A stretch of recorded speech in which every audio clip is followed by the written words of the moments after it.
प्रिय छात्र छात्राओं, कैसे हैं? मैं डॉक्टर धर्मेंद्र कुमाराम, सहायक प्राचार्य इतिहास, लक्ष्मी नारायण रामेश्वर संस्कृत महाविद्यालय, जयदेवपट्टी, दरभंगा। मैं पुनः ऑनलाइन टीचिंग हेतु उपस्थित हुआ हूँ। आज मैं शास्त्री प्रथम खंड के छात्र छात्राओं के लिए प्राचीन भारतीय इतिहास के अंतर्गत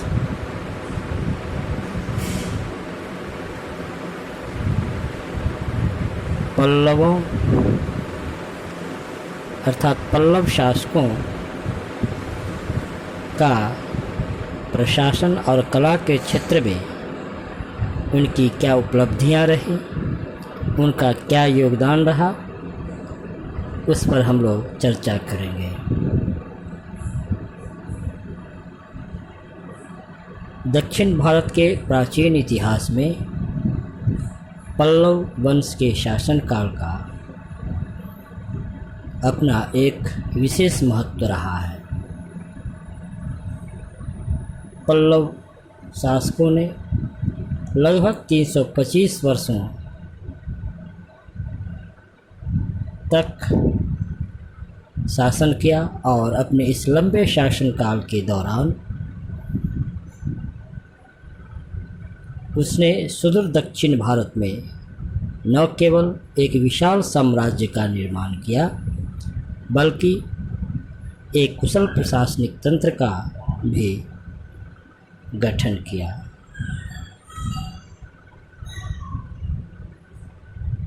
वहाँ उत्तर भारत के केंद्रीकृत शासन प्रणाली और दक्षिण भारत के स्थानीय स्वशासन प्रणाली का हमें सुंदर समन्वय देखने को मिलता है।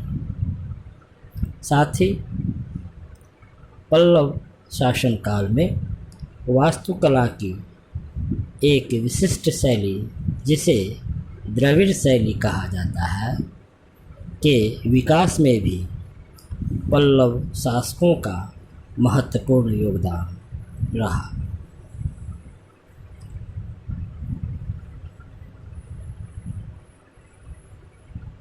पल्लव कालीन प्रशासन पर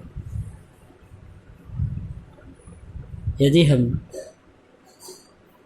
अध्ययन करते हैं तो हम पाते हैं कि पल्लवकालीन शासन का जो स्वरूप था वह वंशानुगत राजतंत्र पर आधारित था। राजा राजत्व के सिद्धांत को मानते थे। राजत्व के सिद्धांत के तहत राजा को ईश्वरीय माना जाता था और राजा अपनी उत्पत्ति ब्रह्मा से मानते थे। इस सिद्धांत के अनुरूप पल्लव सम्राट सर्वशक्तिमान होते थे।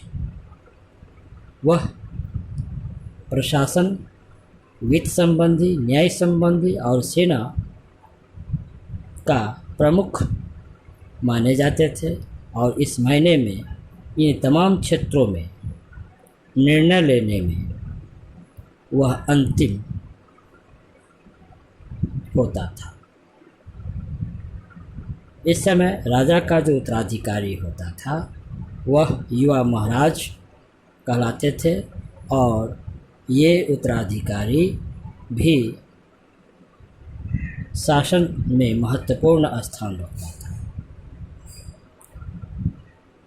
पल्लव शासनकाल में राजा को शासन कार्य में सहायता प्रदान हेतु जो मंत्रिपरिषद होता था उसे रहस्याधिक दास कहा जाता था। मंत्रिपरिषद के सदस्यों जैसे युवा महाराज, अमात्य, महासेनापति, महादंडनायक, विनय स्थिति स्थापक, गौलमिक, जिलाधिकारी, चुंगी वसूल करने वाले अधिकारी जिसे मंडम्बस कहा जाता था, और इस समय गांव के प्रधान को ग्राम भोजक कहा जाता था। ये तमाम अधिकारी राजा की सहायता प्रशासन चलाने में किया करते थे। पल्लव शासनकाल में प्रशासनिक सुविधा की दृष्टि से पल्लव राज्य को मंडल, कोट्टम, नाडु और ग्रामों में बांटा जाता था। मंडल में मांडलिक या राष्ट्रिक तथा कोट्टम में देशांतिक शासन चलाने वाले प्रमुख अधिकारी होते थे। वहीं स्थानीय स्तर पर शासन की इकाइयों को व्यापक स्वायत्तता प्राप्त थी। स्थानीय इकाइयों के रूप में नगर, जिसे नगरम कहा जाता था, और ग्राम, जिसे उर कहा जाता था, तथा इसके अलावे सभा का भी उल्लेख हमें प्राप्त होता है। इनमें शासन जनप्रतिनिधियों के माध्यम से चलाया जाता था। पल्लवों ने एक विशाल सेना का संगठन किया, जिसके मुख्य अधिकारी सेनापति होते थे। शक्तिशाली नौसेना का गठन पल्लव शासकों की एक महत्वपूर्ण प्रशासनिक उपलब्धि मानी जाती है। इस समय राज्य की आय का मुख्य साधन भू राजस्व था, जो उपज का 6ठा भाग लिया जाता था। इसके अलावा चुंगी और व्यापारियों पर भी कर लगाए जाते थे, जिसके द्वारा राज्य को आमदनी प्राप्त होती थी।